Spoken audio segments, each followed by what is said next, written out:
ত্রয়োদশ জাতীয় সংসদের স্পিকার নির্বাচিত হলেন Hafiz Uddin Ahmad. Deputy speaker barrister Kaiser Kamal.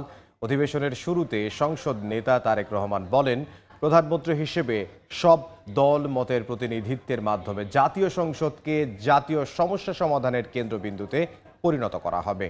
প্রধানমন্ত্রী তার বক্তব্যে ত্রয়োদশ জাতীয় সংসদের সভাপতিত্ব করার জন্য খন্দকার মোশাররফের নাম প্রস্তাব করেন। এই প্রস্তাবে সমর্থন দেন সংসদের বিরোধী দলীয় উপনেতা জামায়াতের নায়েবে আমির সৈয়দ আবদুল্লাহ মোহাম্মদ তাহের। পরে খন্দকার মোশাররফ স্পিকার নির্বাচনের আনুষ্ঠানিকতা সম্পন্ন করেন।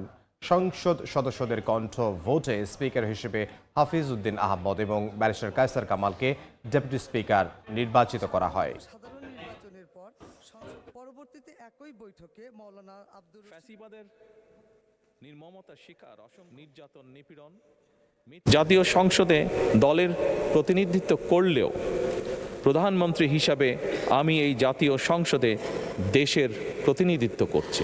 দল মত ধর্ম বর্ণ নির্বিশেষে দেশের জনগণের প্রতিনিধিত্ব করছি।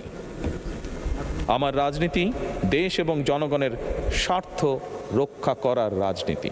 এই মহান জাতীয় সংসদে সকল দলের নির্বাচিত প্রতিজন সংসদ সদস্যের সমর্থন এবং সহযোগিতা আশা করছি। আমাদের দল কিংবা মত কিংবা কর্মসূচি ভিন্ন হতে পারে, কিন্তু তাবেদার মুক্ত ফ্যাসিবাদ মুক্ত একটি স্বাধীন সার্বভৌম নিরাপদ স্বনির্ভর বাংলাদেশ প্রতিষ্ঠায় আমাদের মধ্যে কোনো বিরোধ থাকতে পারে না, বিরোধ নেই।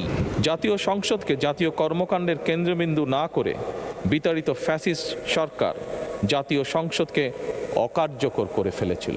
আমরা এই মহান জাতীয় সংসদকে সকল যুক্তি তর্ক আর জাতীয় সমস্যা সমাধানের কেন্দ্রবিন্দুতে পরিণত করতে চাই।